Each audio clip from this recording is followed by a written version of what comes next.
জাতিসংঘ অধিবেশনে যোগ দিতে কাল ঢাকা ছাড়বেন ডক্টর ইউনূস। নির্বাচন ও পুলিশের সংস্কারে সহায়তার ইচ্ছা সংস্থাটির।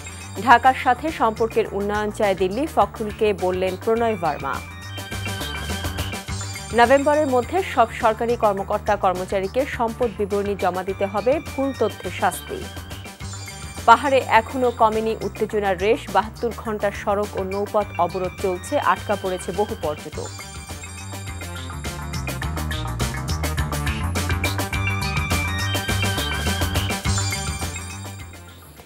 আসসালামু আলাইকুম, মোহসেনা শাওন আপনাদের সবাইকে আমন্ত্রণ জানাচ্ছি এনটিভি রাতের খবরে। ক্রাউন সিমেন্ট শিরোনাম দেখছিলেন, এবার পুরো খবর। জাতিসংঘের ৭৯তম সাধারণ পরিষদ অধিবেশনে যোগ দিতে কাল ঢাকা ছাড়বেন প্রধান উপদেষ্টা ডক্টর মোহাম্মদ ইউনূস। ১.৫ দশকের স্বৈরতন্ত্র হটিয়ে গণ অভ্যুত্থানের মাধ্যমে নোবেলজয়ী ইউনূস ক্ষমতায় আসায় সূচনা হয়েছে এক নতুন দিগন্ত। ফলে অধিবেশনে প্রধান উপদেষ্টার যোগদান প্রত্যাশা তৈরি করেছে আমেরিকা প্রবাসীদের মধ্যে। আলোচনা চলছে প্রেসিডেন্ট জো বাইডেনের সঙ্গে ডক্টর ইউনূসের বৈঠক নিয়েও। নিউ ইয়র্ক থেকে আরও জানাচ্ছেন ফরিদ আলম। জাতিসংঘের অধিবেশন উপলক্ষে বরাবরের মতোই জাতিসংঘ সদর দপ্তরের সামনে সদস্য দেশগুলোর পতাকা ওড়ানো হয়েছে। আর প্রিয় বাংলাদেশের পতাকাটি উঠছে সবার আগে। এ যেন নতুন বাংলাদেশকে স্বাগত জানানোর অন্যরকম আয়োজন।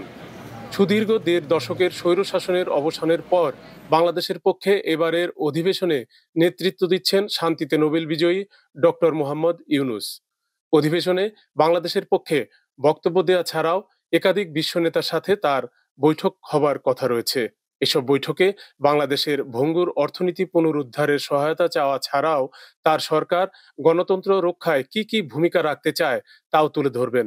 বিশেষ করে যুক্তরাষ্ট্রের প্রেসিডেন্ট জো বাইডেনের সাথে তার সম্ভাব্য বৈঠক নিয়ে ব্যাপক আগ্রহের সৃষ্টি হয়েছে সব মহলে। যুক্তরাষ্ট্র প্রবাসীরা ডক্টর ইউনূসের এই সফরকে দেখছেন ইতিবাচক হিসেবে। তাদের রয়েছে অনেক প্রত্যাশা। আমরা চাই প্রবাসী আমেরিকানদের এবং সারা বিশ্বের প্রবাসীদের স্বার্থে উনি কাজ করে এবং বাংলাদেশের দুর্নীতিমুক্ত করা যেন ওনার প্রথম প্রায়োরিটি হয়ে থাকে। বাংলাদেশের ১৭ কোটি লোক আজ তার দিকে তাকিয়ে আছে, তার সরকারের দিকে তাকিয়ে আছে।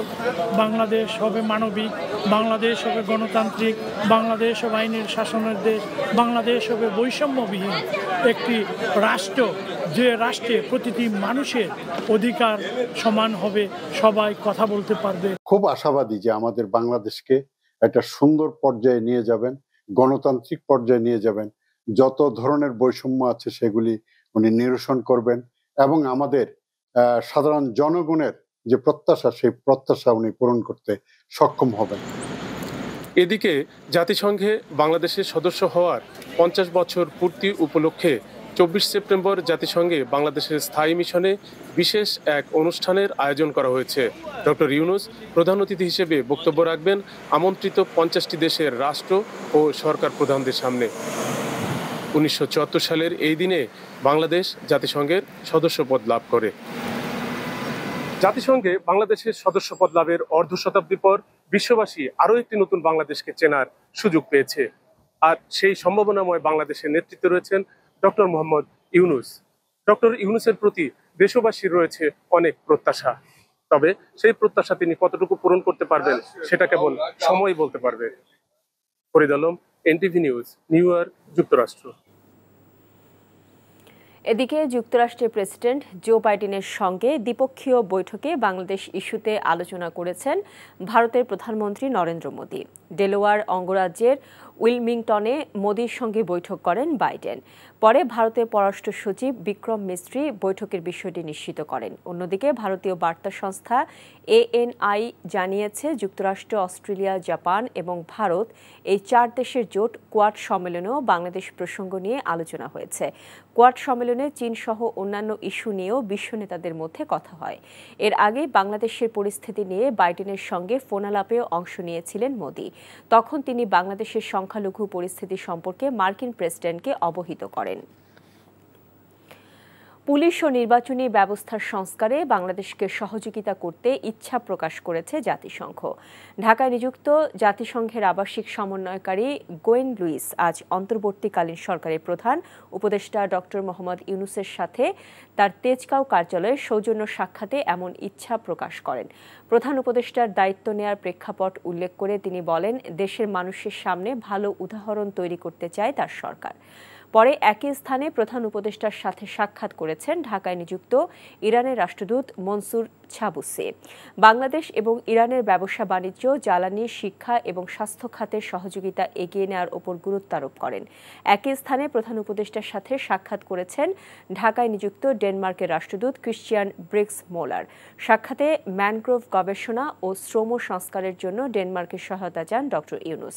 এর আগে ডক্টর ইউনূসের সাথে সাক্ষাৎ করেন সেনাবাহিনী প্রধান জেনারেল ওয়াকারুজ্জামান। আইনশৃঙ্খলা রক্ষায় মাঠ পর্যায়ে সেনাবাহিনী কার্যক্রম সম্পর্কে প্রধান উপদেষ্টাকে অবহিত করেন সেনাপ্রধান। সার্বিক আইনশৃঙ্খলা পরিস্থিতি নিয়ন্ত্রণে সেনাবাহিনীর ভূমিকার প্রশংসা করেন প্রধান উপদেষ্টা।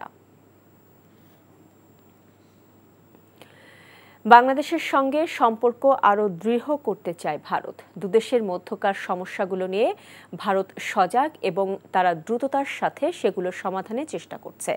ভারতীয় হাইকমিশনার প্রণয় ভার্মার সাথে বৈঠক শেষে বিএনপি মহাসচিব মির্জা ফখরুল ইসলাম আলমগীর এসব কথা জানান।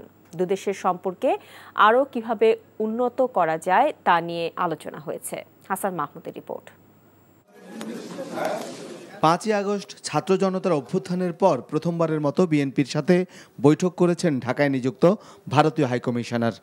বিএনপি চেয়ারপারসনের গুলশান কার্যালয়ে দলটির মহাসচিব মির্জা ফখরুল ইসলাম আলমগীরের সাথে সাক্ষাৎ করেন প্রণয় ভার্মা। এ সময় উভয়পক্ষের নেতারা উপস্থিত ছিলেন। ঘণ্টাখানেক বৈঠক শেষে মির্জা ফখরুল সাংবাদিকদের জানান, সীমান্ত হত্যা, অভিন্ন নদীর পানি হিস্যা এবং আঞ্চলিক নিরাপত্তার মতো সমস্যাগুলো ভারতকে সমাধানের আহ্বান জানিয়েছেন তারা। আমাদের পানি সমস্যার কথা বলেছি এবং সেগুলো দ্রুত সমাধান হওয়া দরকার, সেই কথাগুলো বলেছি। আমাদের সীমান্তে হত্যা বন্ধ করার প্রয়োজন, সে কথাগুলো আমরা তাদেরকে বলেছি। সেই সঙ্গে আমাদের যে আপনার সিকিউরিটি যে বিষয়টা আছে প্রত্যেক কান্ট্রি, সেটা নিয়ে আমরা কথা বলেছি। তারা বলেছেন যে তারা এই বিষয়গুলো সজাগ এবং তারা চেষ্টা করছেন দ্রুততার সঙ্গে সেই সমস্যাগুলো কিভাবে সমাধান করা যায়। তাদের যেটা মূল বক্তব্য সেটা হচ্ছে যে বাংলাদেশের সঙ্গে তারা সম্পর্ক আরো দৃঢ় করতে চান এবং এই সম্পর্কের মধ্যে আরো কি করে সুস্থতা, আরো পজিটিভিটি কি করে নিয়ে আসা যায় সেই বিষয়টার উপরে তারা কাজ করতে আগ্রহী। এদিকে নয়াপল্টনের কেন্দ্রীয় কার্যালয়ের সংবাদ সম্মেলনে দলের স্থায়ী কমিটির সদস্য হাফিজ উদ্দিন আহমেদ বলেছেন, ছাত্র জনতার অভ্যুত্থানে বিএনপির বড় ভূমিকা ছিল, এটি কারো একার অর্জন নয়। 1.5 মাসের যে চূড়ান্ত সংগ্রাম, সেখানে 422 জন বিএনপি কর্মী শহীদ হয়েছে, কিন্তু এখন মনে হয় যে আমাদের বোধহয় কোনো অংশগ্রহণ ছিল না, কেবলমাত্র বোধহয় শুধু ছাত্ররা আর কয়েকজন সমন্বয়কই বোধহয় এদের স্বাধীন করে দিয়েছে। রাষ্ট্র সংস্কার করার তো নিশ্চয়ই প্রয়োজন আছে, দীর্ঘ সময় নেবেন না। এছাড়া তরুণ দলের প্রতিষ্ঠা বার্ষিকীর অনুষ্ঠানে জয়নুল আবেদিন ফারুক বলেছেন, অন্তর্বর্তী সরকারকে প্রশ্নবিদ্ধ করতে তৎপর আওয়ামী লীগ। আওয়ামী প্রেতাত্মারা যেন আবার ঘুরে না দাঁড়াতে পারে। Hasan Mahmud, NTV news, Dhaka. প্রতি বছর 31 ডিসেম্বরের মধ্যে ও চলতি বছর 30 নভেম্বরের মধ্যে সরকারি কর্মকর্তা ও কর্মচারীদের সম্পদের হিসাব সংশ্লিষ্ট কর্তৃপক্ষের কাছে জমা দিতে হবে বলে জানিয়েছেন জনপ্রশাসন সচিব ডক্টর মোখলেসুর রহমান। বিকেলে সচিবালয়ে এক ব্রিফিংয়ে এসব জানান তিনি।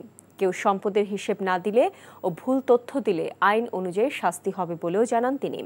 তবে এই হিসেব জনসম্মুখে প্রকাশ করা হবে না ও তথ্য অধিকার আইনেও কেউ আবেদন করে তথ্য পাবেন না বলে জানান সচিব। রিপোর্ট করছেন রকনউদ্দিন। সরকারি কর্মচারী আচরণ বিধিমালা 1979 অনুযায়ী সব সরকারি কর্মকর্তা ও কর্মচারীদের সম্পদের হিসেব 5 বছর পর পর নির্ধারিত কর্তৃপক্ষের কাছে জমা দেওয়ার বিধান থাকলেও এতদিন তেমনভাবে আমলে নেওয়া হয়নি। অন্তর্বর্তী সরকার গঠনের পর বিষয়টি নতুন করে আলোচনায় আসে। জনপ্রশাসন মন্ত্রণালয়ের পক্ষ থেকে গঠন করা হয় কমিটি। তাদের প্রতিবেদন অনুযায়ী এখন থেকে প্রতি বছর সম্পদের হিসেব দিতে হবে বলে জানান জনপ্রশাসন মন্ত্রণালয়ের সিনিয়র সচিব। আয়কর বিবরণী জমা দেওয়ার সাথে যার সম্পর্ক নেই, নির্ধারিত ফর্মে জমা দিতে হবে এই হিসেব। সম্পদ বিবরণী 31 ডিসেম্বরের মধ্যে জমা দিতে হবে প্রতি বছর। যেহেতু এই বছর আমাদের নতুন একটা বছর পাইনি, ভাঙা বছর, এই জন্য এই বছরেরটা 30শে নভেম্বরের মধ্যে জমা দিতে হবে। এবং এটা কিভাবে জমা দিতে হবে? এটা সিলগালাকৃত খামে সংশ্লিষ্ট কর্তৃপক্ষের নিকট জমা দিতে হবে। বিজ্ঞ আদালতের আদেশ ও সংশ্লিষ্ট কর্তৃপক্ষের অনুমোদন ব্যতীত সম্পদ বিবরণীর তথ্য সম্পূর্ণ বা আংশিক হস্তান্তরযোগ্য নয়। ক্লজ 2, সম্পদ বিবরণী অতি গোপনীয় দলিল বিধায় এক্ষেত্রে তথ্য অধিকার আইন 2009 প্রযোজ্য হবে না। এ সময় তার কাছে সাংবাদিকদের প্রশ্ন ছিল, সরকারি চাকরিজীবীদের সম্পদের হিসেব কেন জনসম্মুখে প্রকাশ করা হবে না? না, এটা ফান্ডামেন্টাল রুল। আপনার কি ব্যাংক অ্যাকাউন্ট আপনার হাজব্যান্ড এটা ওয়াইফকে দেবে, ওয়াইফকে হাজব্যান্ড দেবে? এটা পজিটিভলি দেখেন। যখন যার বিরুদ্ধে কোনো সমস্যা হবে সে প্রোটেক্টেড না। মূল কথা হলো স্পিরিটটা হলো তার সম্পদ বিবরণী দেওয়া মানে তার একটা লাগাম। তারপরে যদি আনলিমিটেড হয় তাকে ধরার জন্য সেই ডিপার্টমেন্টালি ব্যবস্থা থাকবে। কেউ ভুল তথ্য দিলে ও সম্পদের হিসেব না দিলে আইন অনুযায়ী তিরস্কার থেকে শুরু করে চাকরি থেকে অব্যাহতি পর্যন্ত দেয়া হতে পারে বলেও জানান তিনি। ফাইন্যান্সিয়াল জায়ান্ট, এটাই বোধহয় বলা ভালো, তারা অন্তত সচেতন হবে এবং অনেক জায়গায় আমি আশাবাদী দুর্নীতিতে একটা লাগাম টানা হবে। Roknuddin, NTV news, Dhaka. বিভিন্ন সময় রাজনৈতিক প্রতিহিংসা ও অন্যান্য কারণে রাজনৈতিক নেতাকর্মী এবং নিরীহ ব্যক্তিদের বিরুদ্ধে দায়েরকৃত হয়রানিমূলক মামলা প্রত্যাহারের জন্য সুপারিশ কমিটি গঠন করা হয়েছে। স্বরাষ্ট্র মন্ত্রণালয় জননিরাপত্তা বিভাগের সিনিয়র সচিব ডক্টর মোহাম্মদ আব্দুল মোমেন স্বাক্ষরিত এক পরিপত্রে সরকার জেলা এবং মন্ত্রণালয় পর্যায়ে দুটি কমিটি গঠন করেছে। জেলা পর্যায়ে কমিটির সভাপতি জেলা ম্যাজিস্ট্রেট ও পুলিশ সুপারকে সদস্য আর পাবলিক প্রসিকিউটরকে সদস্য সচিব হিসেবে রাখা হয়েছে। রাজনৈতিক হয়রানিমূলক মামলা প্রত্যাহারের জন্য আগামী 31 ডিসেম্বরের মধ্যে জেলা ম্যাজিস্ট্রেটের কাছে আবেদন করতে হবে। গণহত্যার দায়ে আন্তর্জাতিক অপরাধ ট্রাইব্যুনালে স্বৈরাচার শেখ হাসিনা সহ ৭৫ আসামির বিরুদ্ধে আরও 2টি অভিযোগ দায়ের করা হয়েছে। দুপুরে ট্রাইব্যুনাল প্রাঙ্গণে এই তথ্য জানিয়েছেন chief prosecutor advocate Tajul Islam. বলেন, অপরাধ তদন্ত করে দ্রুততম সময়ের মধ্যে চূড়ান্ত প্রতিবেদন দাখিল করা হলে প্রকৃত অপরাধীরা চিহ্নিত হবে। এছাড়া 2021 সালে গুম করার অভিযোগে র্যাপিড অ্যাকশন ব্যাটালিয়ন র্যাবের বিরুদ্ধে ট্রাইব্যুনালে পৃথক একটি অভিযোগ দায়ের করেছেন গুমের শিকার ডাক্তার ঈশিতা। তার অভিযোগ আমলে নিয়ে তদন্ত হবে বলেও জানিয়েছেন চিফ প্রসিকিউটর। আর সরকার বিচারক নিয়োগ দিলেই ট্রাইব্যুনালের বিচার কার্যক্রম শুরু হবে বলে তিনি জানিয়েছেন। আওয়ামী লীগ সরকার আমলে পাট বস্ত্র এবং নৌ পরিবহন মন্ত্রণালয়ের পুকুর বা সাগর চুরি নয়, প্রশান্ত মহাসাগর চুরি হয়েছে বলে মন্তব্য করেছেন দুই মন্ত্রণালয়ের দায়িত্বপ্রাপ্ত উপদেষ্টা এম সাখাওয়াত হোসেন। দুপুরে বরিশাল বিশ্ববিদ্যালয়ের সংলগ্ন মেরিন একাডেমি পরিদর্শন শেষে সাংবাদিকদের তিনি এসব কথা বলেন। এটাকে সাগর চুরি বলা যায় না, প্রশান্ত মহাসাগরীয় চুরির জায়গাগুলো হয়েছে প্রচুর। এই যে লাস্ট 15 বছর যে গভর্নমেন্ট ছিল, এ পুরো কি বলবো, কি শব্দ পাচ্ছি না, এবং পুরো সিস্টেম করাপ্ট করে গেছে। Entire system has been corrupted. এখন এইখান থেকে বের হওয়া আসা ভেরি ডিফিকাল্ট জব। চেষ্টা করছি আমরা। 112 দিন পর শিক্ষা কার্যক্রমে ফিরল ঢাকা বিশ্ববিদ্যালয়। প্রতিটি বিভাগেই ছিল ছাত্রছাত্রীদের স্বতঃস্ফূর্ত অংশগ্রহণ। শিক্ষার সুষ্ঠু পরিবেশ ফিরে আনা ও শিক্ষাবর্ষের ক্ষতি পুষিয়ে নিতে শিক্ষক ও শিক্ষার্থীদের নির্দেশনা দিয়েছেন ঢাকা বিশ্ববিদ্যালয়ের উপাচার্য অধ্যাপক ডক্টর নিয়াজ আহমেদ খান। বিশ্ববিদ্যালয় ক্যাম্পাস এবং হলের পরিবেশ শান্তিপূর্ণ রাখতে ইতিমধ্যে বেশ কয়েকটি টিম কাজ করছে বলে জানিয়েছেন সহকারী প্রক্টর। নিয়ামুল আজিজ সাদিকের রিপোর্ট। রৌদ্রোজ্জ্বল সকালে স্নিগ্ধতায় প্রাণ ফিরেছে ক্যাম্পাসেও। নতুন বাংলাদেশের স্বপ্নের পথ চলায় সকল স্থবিরতা ও জঞ্জাল ফেলে পাঠে মনোনিবেশ এখন অগ্রাধিকার শিক্ষার্থীদের। সকাল 8টা থেকে বিভিন্ন অনুষদ ও বিভাগের ক্লাস শুরু হয়েছে। বেশিরভাগ শিক্ষার্থী ক্লাসে এসেছেন। তাদের চাওয়া শিক্ষা কার্যক্রমের ক্ষতি পুষিয়ে নিয়ে প্রয়োজনীয় পদক্ষেপ নেওয়া হবে বিশ্ববিদ্যালয়ের প্রশাসন থেকে। এখানে আমরা 3 মাস প্রায় ক্লাস করতে পারি না। তো এখন যেহেতু আমাদের 3 মাস আছে সেহেতু আমাদের একটু সময়টা বাড়িয়ে দেওয়া উচিত। 4 মাসে যেন সেমিস্টারটা শেষ করতে পারি। আমরা মনে করি যে আমরা ক্ষতিটা কাটিয়ে উঠতে পারবো, কিন্তু আসলে এই ক্ষেত্রে সকলেই সহযোগিতাপূর্ণ হতে হবে। শিক্ষা ক্ষেত্রে কোনো ঝামেলা হবে তখন অবশ্যই আমরা প্রতিবাদ করব। 2টা ক্লাস নাই একটা কোর্সের, এখন আমরা করেছি 2টা জায়গাতে 3টা ক্লাস নিব। শুক্র শনির মধ্যে একদিন একটা অনলাইনে এক্সট্রা ক্লাস নিব। কয়েকটি ক্লাস পরিদর্শন করে উপাচার্য জানিয়েছেন বিশ্ববিদ্যালয়ে শিক্ষার পরিবেশ, ক্লাসের সংখ্যা বাড়ানো এবং শিক্ষক শিক্ষার্থীদের আন্তরিক হওয়ার উপর জোর দেওয়া হয়েছে। অনেক রকম চ্যালেঞ্জ আছে, সবাই একটা কঠিন মানসিক, কোনো কোনো ক্ষেত্রে শারীরিক একটা ট্রমার মধ্যে দিয়ে আমরা এখন এই পর্যায়ে এসেছি। পেছনে ফেরার আর সুযোগ নেই। মানুষের রক্তের ঋণে আমরা এখন আবদ্ধ। এই যে কিছু ক্ষতি হয়েছে 2.5 মাস 3 মাসে, সেটা কি করে পুষিয়ে নেওয়া যায় চেষ্টা করছি। আমরা সবার সাথে কথা বলে একটা পর্যায়ে যাব। বিশ্ববিদ্যালয় হলগুলোতে যেন অশান্তিপূর্ণ পরিবেশ না থাকে এবং ক্যাম্পাসে শিক্ষার নিরাপদ পরিস্থিতির জন্য কাজ করে যাচ্ছেন বলে জানিয়েছেন সহকারী প্রক্টর। এই ঘটনাগুলোর পুনরাবৃত্তি ঘটবে না। হলের দীর্ঘদিনের সমস্যা, হলের মূল সমস্যাগুলো আমরা চিহ্নিত করতে পেরেছি। কিছুটা বাস্তবতাও আছে, আমাদের সীমাবদ্ধতা আছে। আবাসন উপযোগী এবং শিক্ষা উপযোগী হল করবার জন্য সর্বাত্মক পলিসি লেভেলে আমরা কথা বলছি এবং সেগুলো নির্দেশনা দেওয়া হয়েছে। বিশ্ববিদ্যালয়ে ছাত্র রাজনীতি সীমিত করার বিষয়টি পড়াশোনার জন্য ইতিবাচক বলে মনে করেন অনেক শিক্ষার্থী। প্রোগ্রামে অ্যাটেন্ড করা লাগতো, দ্যাটস ওয়াই পড়াশোনা করার সুযোগটা হতো না এবং দেখা যেত যে প্রোগ্রামের ক্ষেত্রে ক্লাস কনসিডার করতো না। আগে রাজনীতির যে চাপ ছিল, পড়াশোনা হয়তো বিঘ্ন ঘটতো। রাজনীতি পড়াশোনা সে একসাথে মেনটেন করতে পারে। যারা রাজনীতি করবে তারাও শিক্ষা গ্রহণ করবে এবং যারা রাজনীতি করবে না তারাও শিক্ষা গ্রহণ করবে, যারা নিজেদের ফিল্ডে তারা কাজ করবে। ছাত্র সংসদ সক্রিয় করার মাধ্যমে ছাত্রদের কল্যাণে কাজ করার বিষয়েও মত প্রকাশ করেছেন বেশিরভাগ শিক্ষক ও শিক্ষার্থী। Niamul Aziz Sadiq, NTV news, Dhaka. পাহাড়ি ও বাঙালিদের দুই পক্ষের সংঘর্ষের ঘটনায় 3 পার্বত্য জেলা খাগড়াছড়ি, রাঙ্গামাটি ও বান্দরবানে 72 ঘণ্টার সড়ক ও নৌপথ অবরোধ চলছে। অবরোধে সাজেকে আটকা পড়েছে বহু পর্যটক। এদিকে প্রশাসনের আশ্বাসে রাঙ্গামাটিতে ডাকা পরিবহন ধর্মঘট 36 ঘণ্টার পর প্রত্যাহার করা হয়েছে। অবরোধে এসব জেলা থেকে দূরপাল্লার যানবাহন চলাচল বন্ধ রয়েছে। এতে ভোগান্তিতে পড়েছেন সাধারণ মানুষ। শনিবার সকাল 6টা থেকে সিএইচটি ব্লকেট নামে এই অবরোধ শুরু হয়। এর আগের দিন বিক্ষুব্ধ জুম ছাত্র জনতার ব্যানারে কর্মসূচির ডাক দেওয়া হয়। শহরের মোড়ে মোড়ে আইনশৃঙ্খলা বাহিনীর টহল জোরদার করা হয়েছে। পরিস্থিতি উন্নতি হওয়ায় রাঙামাটিতে 144 ধারা প্রত্যাহার করা হয়েছে।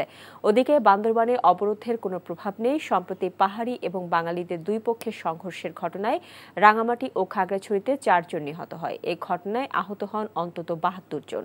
এছাড়া সংঘর্ষের সময় পুড়িয়ে দেওয়া হয় শতাধিক বাড়িঘর ও দোকানপাট। শান্তিপ্রিয় মানুষ, আমরা শান্তি চাই, আমরা একসাথে বসবাস করতে চাই। এটা এখান থেকে ফিরে আসতে হইব। আমরা একসাথে পাহাড়ি বাঙালি একসাথে মিলেমিশে করে থাকার এই প্রত্যাশা করি আমি শুধু। এখন আমরা কই যাব, গাড়ি নিয়ে, গাড়ি চলতেছে না, কষ্টের মধ্যে আছি। সবার জন্য গণতন্ত্র, এতে কোনো ভেদাভেদ নেই উল্লেখ করে পাহাড়ের সহিংসতার ঘটনায় একটি স্বাধীন তদন্ত কমিশন গঠনের দাবি জানিয়েছে পার্বত্য চট্টগ্রাম চুক্তি বাস্তবায়ন আন্দোলন নামের একটি সংগঠন। দুপুরে রাজধানীর শাহবাগে পার্বত্য চট্টগ্রাম চুক্তি বাস্তবায়নের দাবিতে এই সমাবেশের আয়োজন করা হয়।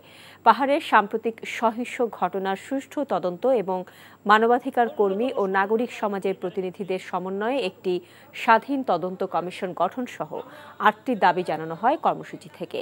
ঢাকা বিশ্ববিদ্যালয়ের গণসংযোগ ও সাংবাদিকতা বিভাগের অধ্যাপক রোবায়েত ফেরদৌস ও ইউপিডিএফ এর মুখপাত্র মাইকেল চাকমা এবং জাসদ নেতারা এ সময় উপস্থিত ছিলেন। বিএনপি আন্দোলনের শরিক নাগরিক ঐক্যের সভাপতি মাহমুদুর রহমান মান্নার শারীরিক অবস্থার খোঁজ নিয়েছেন বিএনপি মহাসচিব মির্জা ফখরুল ইসলাম আলমগীর। রাতে বঙ্গবন্ধু শেখ মুজিব মেডিকেল বিশ্ববিদ্যালয় হাসপাতালে অসুস্থ এই নেতাকে দেখতে যান মির্জা ফখরুল। পরে চিকিৎসকদের কাছ থেকে মাহমুদুর রহমান মান্না চিকিৎসার খোঁজ খবর নেন। মান্নার পরিবারের সদস্যদের সঙ্গেও কথা বলেন বিএনপি মহাসচিব। শনিবার গভীর রাতে বারিধারার বাসায় হৃদরোগে আক্রান্ত হয়ে বিএসএমএমইউতে ভর্তি হন মান্না।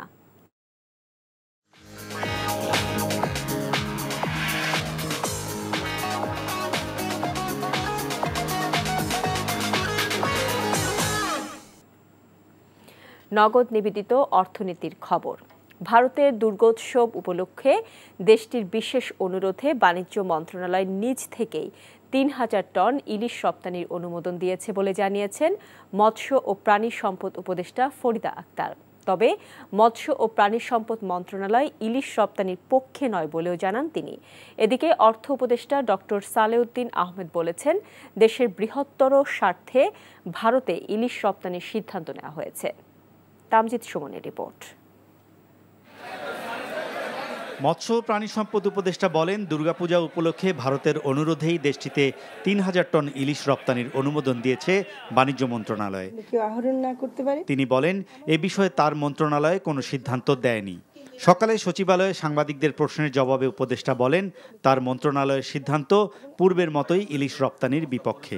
বাণিজ্য মন্ত্রণালয় স্বাধীনভাবে এটা তারা দিয়েছেন এবং তারা একটা অনুরোধের প্রেক্ষিতে দিয়েছেন।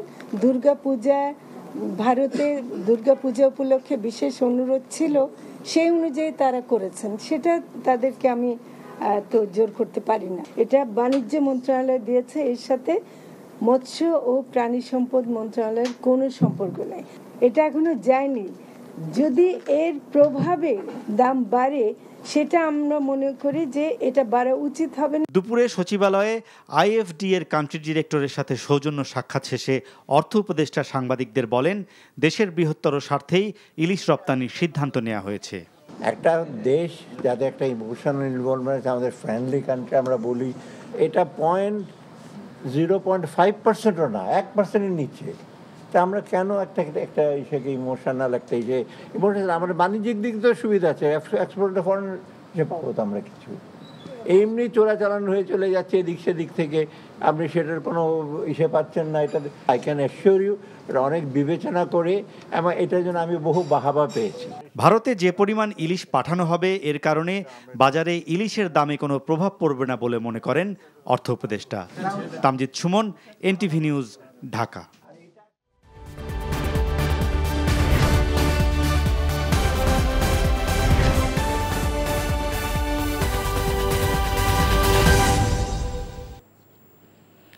ইস্পাহানি মির্জাপুরটি ভারত বাংলাদেশ টেস্ট প্রসঙ্গ। অশ্বিন জাদেজার ঘূর্ণিতে চতুর্থ দিনের প্রথম সেশনেই 234 রানে গুটিয়ে গেল বাংলাদেশের দ্বিতীয় ইনিংস। ব্যাট হাতে অধিনায়ক শান্ত খানিকটা লড়াই করলেও শেষ পর্যন্ত 280 রানের বিশাল ব্যবধানে হারল বাংলাদেশ। চেন্নাই থেকে আরও জানাচ্ছেন মমিনুর রিপন। প্রথম ঘন্টায় উইকেট না হারানো বাংলাদেশ পানির বিরতির পর এসে রবিচন্দ্রন অশ্বিন ও রবীন্দ্র জাদেজার ঘূর্ণির সামনে আর টিকতে পারেনি। 4 উইকেটে 194 রান থেকে 234 রানে অল আউট হয়ে যায় বাংলাদেশ। 40 রানের ব্যবধানে হারায় 6 উইকেট। 25 রান করে দিনের প্রথম শিকার হন সাকিব আল হাসান। পাকিস্তানের বিপক্ষে দারুণ খেলা লিটনের ব্যাট এদিন হাসেনি। ছক্কা হাঁকাতে গিয়ে ফাঁদে পা দিয়েছেন মেহেদী হাসান মিরাজ। দলের হয়ে সর্বোচ্চ 82 রান করেছেন নাজমুল হোসেন শান্ত। সেঞ্চুরির আশা জাগানো এই ইনিংস তিনি খেলেছেন 127 বলে, হাঁকিয়েছেন 8টি 4 ও 3টি ছক্কা। ভারতের পক্ষে দ্বিতীয় ইনিংসে সর্বোচ্চ 6 উইকেট নিয়েছেন অশ্বিন। 37তম বারের মতো 5 উইকেট নিয়ে শেন ওয়ার্নের পাশে নাম বসিয়েছেন এই অলরাউন্ডার। তাতে ম্যাচ হেরার পুরস্কারটা উঠেছে তার হাতেই। চেন্নাই টেস্ট জয়ের মঞ্চটা আগেই তৈরি করে রেখেছিল ভারত। চতুর্থ দিনে অপেক্ষা ছিল শুধুই আনুষ্ঠানিকতার। তবে সেই অপেক্ষায় বিলম্ব ঘটাতে পারেনি বাংলাদেশ। ব্যাটিং ব্যর্থতায় বড় ব্যবধানে হেরে 2 ম্যাচ সিরিজে 1-0-তে পিছিয়ে পড়ল নাজমুল হোসেন শান্তর দল। Mominur Ripon, NTV news, Chidambaram stadium, Chennai, Bharat. নিষ্ক্রিয়তার দিন শেষ হয়ে গেছে উল্লেখ করে বন ও পানি সম্পদ মন্ত্রণালয়ের উপদেষ্টা সৈয়দা রিজওয়ানা হাসান বলেছেন, ভারতের সাথে অভিন্ন নদীর পানি বন্টন চুক্তি না হওয়াটা দুঃখজনক। সকালে ফেনীর পরশুরামের নিজ কালিকাপুর এলাকায় বন্যার ভাঙন কবলিত বল্লামুখা বাঁধ পরিদর্শন শেষে তিনি এসব কথা বলেন। সৈয়দা রিজওয়ানা হাসান বলেন, গঙ্গা ছাড়া অভিন্ন 57টি নদীর পানির কোনো হিস্সা বাংলাদেশ পায় না। বিগত সরকারের নীরবতায় এমনটা হয়েছে বলে তিনি জানিয়েছেন। জেলা প্রশাসক শাহিনা আক্তার, পুলিশ সুপার হাবিবুর রহমান সহ বিশিষ্টজনেরা এ সময় উপস্থিত ছিলেন। নদীর পানি কেবলমাত্র রাজনীতি না, এটা কূটনীতিও, এটা অর্থনীতিও। ভারতের সাথে আমাদের এই সমস্যা কেবলমাত্র যে এই নদীর কেন্দ্রিক তা না, এটা কিন্তু প্রায় সকল নদী কেন্দ্রিক। এখনো পর্যন্ত চুক্তি স্বাক্ষর করতে পারেনি, এমনকি তিস্তা নিয়েও পারে। ভবিষ্যতে বন্যার ক্ষয়ক্ষতি কমানোর জন্য বাংলাদেশ ভারতের যৌথ পূর্বাভাস বা সতর্কতা ব্যবস্থা আরও জোরদার করার ওপর গুরুত্ব আরোপ করেছেন Centre for Policy Dialogue CPD সম্মানীয় ফেলো ডক্টর মোস্তাফিজুর রহমান। সকালে জাতীয় প্রেস ক্লাবে ফেনী সাংবাদিক ফোরাম আয়োজিত সাম্প্রতিক বন্যা কারণ ও করণীয় শীর্ষক এক গোলটেবিল বৈঠকে এসব কথা বলেন তিনি। অনুষ্ঠানের মূল প্রবন্ধে অধ্যাপক ডক্টর আহমেদ কামরুজ্জামান মজুমদার এবারের বন্যার 5টি কারণ তুলে ধরেন, যার মধ্যে রয়েছে বাংলাদেশকে কোনো রকম আগাম সতর্কবার্তা না দিয়ে ভারতের বাঁধ বা ড্যাম খুলে দেওয়া, নদীর নাব্যতা কমে যাওয়া, নদীর পানি প্রবাহে বাধা দিয়ে মাছ চাষ করা। ব্রহ্মপুত্র ছাড়া অন্য নদীগুলি নিয়ে কিন্তু আমাদের যে আর্লি ওয়ার্নিং সিস্টেম ইত্যাদি সেগুলো কিন্তু নাই। সুতরাং আমরা যদি আন্তর্জাতিক পানি প্রবাহ কনভেনশন যেটা 1997 সালে সেটা আমরা সাইন করি, তাহলে কিন্তু একটা দ্বিপাক্ষিক দায় দায়িত্ব কিন্তু চলে আসে। এখন এটা আমাদের অন্তর্বর্তীকালীন সরকার, আমার মনে হয় যে এখন একটা সুযোগ আসছে এই কনভেনশনটা করা।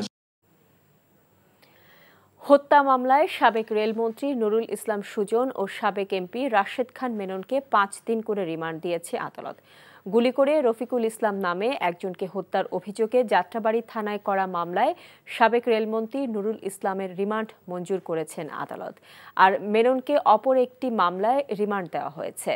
রোববার কারাগারে আটক সুজন ও মেননকে আদালতে হাজির করে পুলিশ। এরপর তদন্তকারী কর্মকর্তা তাদের 10 দিন করে রিমান্ড আবেদন করেন। এদিকে রিমান্ড শেষে আদালতে হাজির করা হয় সাবেক মন্ত্রী আনিসুল হক, হাসানুল হক ইনু, ডক্টর দীপু মনি এবং সাবেক টেলিযোগাযোগ ও তথ্য প্রযুক্তি প্রতিমন্ত্রী জুনায়েদ আহমেদ পলক ও সাবেক আইজি চৌধুরী আবদুল্লাহ আল মামুনকে। রিমান্ডে থাকা সকল আসামিকে জেল হাজতে পাঠানোর নির্দেশ দিয়েছে আদালত।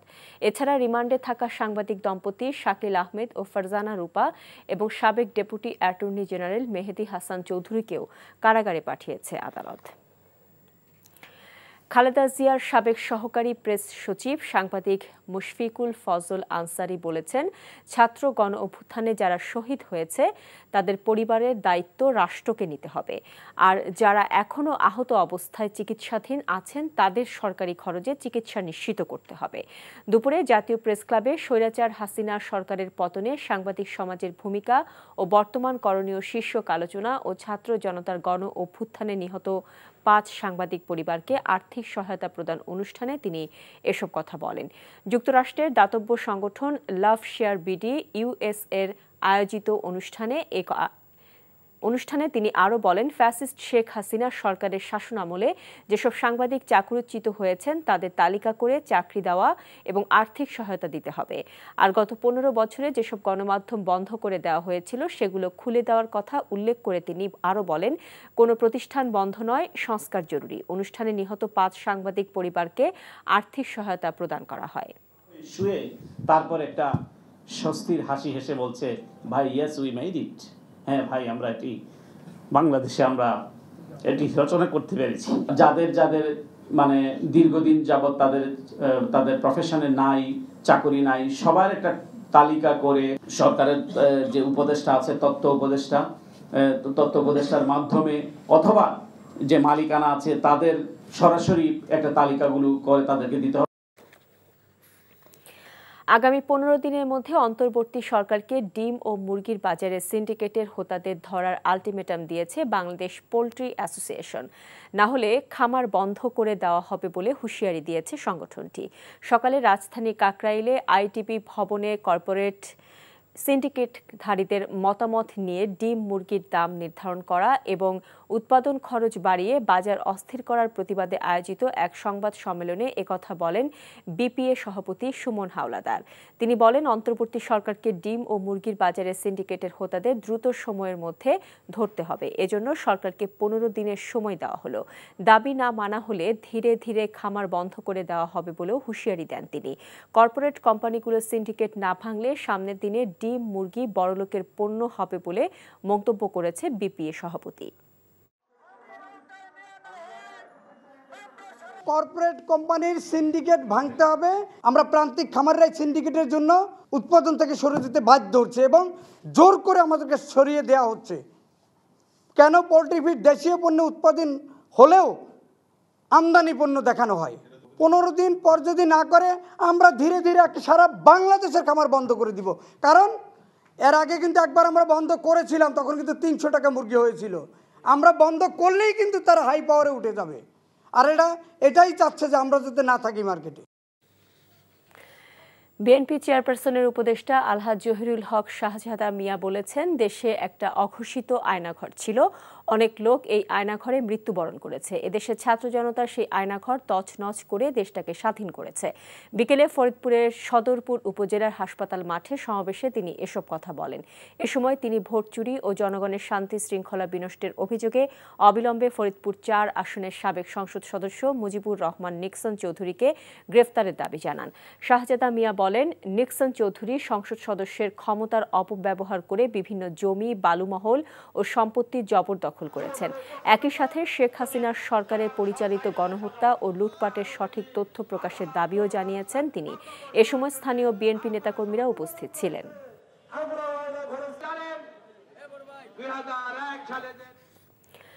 পুঁজিবাজারে তালিকাভুক্ত হামি ইন্ডাস্ট্রিজ লিমিটেডের ব্যবস্থাপনা পরিচালক ASM হাসিব হাসান মারা গেছেন।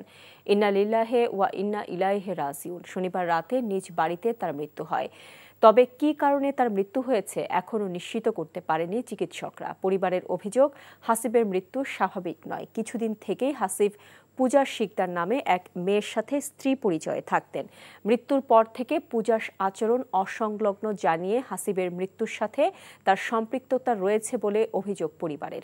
ইউনিভার্সাল হাসপাতাল কর্তৃপক্ষ জানিয়েছে, হাসিবের মরদেহ হাসপাতালে নেয়ার ঘণ্টা 2 আগে ওই হাসপাতাল থেকে প্যাথেট্রিন কিনে নিয়েছিলেন পূজা। হামি ইন্ডাস্ট্রিজ লিমিটেডের ব্যবস্থাপনা পরিচালক হাসিব হাসান এর আগে বেসরকারি টেলিভিশন চ্যানেল NTVতে সাংবাদিক হিসেবে কর্মরত ছিলেন।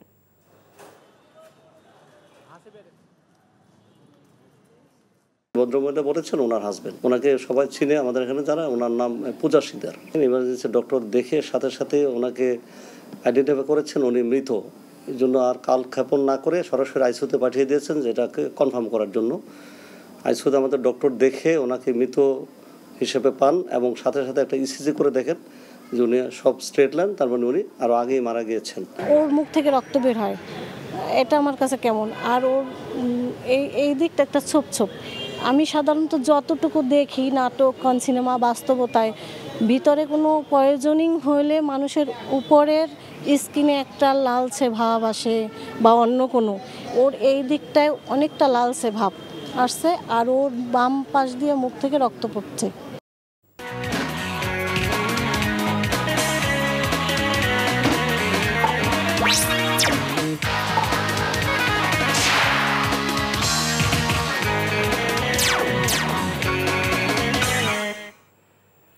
ইস্পাহানি প্রিমিয়ার টি খেলার খবর। আবারও ভারত বাংলাদেশ টেস্ট সিরিজ প্রসঙ্গ। সাকিব আল হাসানকে একাদশে নেয়ার সিদ্ধান্ত তার ক্রিকেটীয় অভিজ্ঞতার জন্য, অন্য কোনো কারণ নেই। ভারতের বিপক্ষে প্রথম টেস্টে তার ইনজুরি নিয়ে ব্যাখ্যা দিতে গিয়ে এমনটাই জানিয়েছেন বাংলাদেশ অধিনায়ক নাজমুল হোসেন শান্ত। আমি যেটা দেখি যে কতটুকু কষ্ট করছে এবং কামব্যাক করার জন্য যা যা করা দরকার সেই কাজগুলো করছে কিনা, টিমের প্রতি ইন্টেনশনটা কীরকম, এই জিনিসগুলো আমি খেয়াল রাখি। অনেকে ভাবতে পারে হয়তো সাকিব ভাই দেখে আমি বলছি, বাট জিনিসটা এরকম নয়। একটা নাহিদ রানা থেকে শুরু করে মুশফিক ভাই পর্যন্ত সেম জিনিসটাই কিন্তু আমি দেখার চেষ্টা করি। তার প্রিপারেশন কেমন বা টিমের প্রতি তার চিন্তা ভাবনা কেমন, সে টিমকে ভালো কিছু দেওয়ার জন্য ওই অনুযায়ী প্রিপারেশন নিচ্ছে কিনা। সো এই জিনিসটা দেখে আমি হ্যাপি।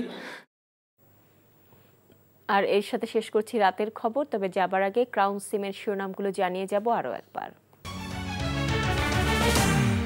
জাতিসংঘ অধিবেশনে যোগ দিতে কাল ঢাকা ছাড়বেন ডক্টর ইউনূস। নির্বাচন ও পুলিশি সংস্কারের সহায়তার ইচ্ছা সংস্থাটি।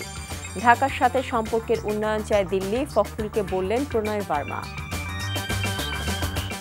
নভেম্বরের মধ্যে সব সরকারি কর্মকর্তা কর্মচারীকে সম্পদ বিবরণী জমা দিতে হবে, ভুল তথ্যের শাস্তি।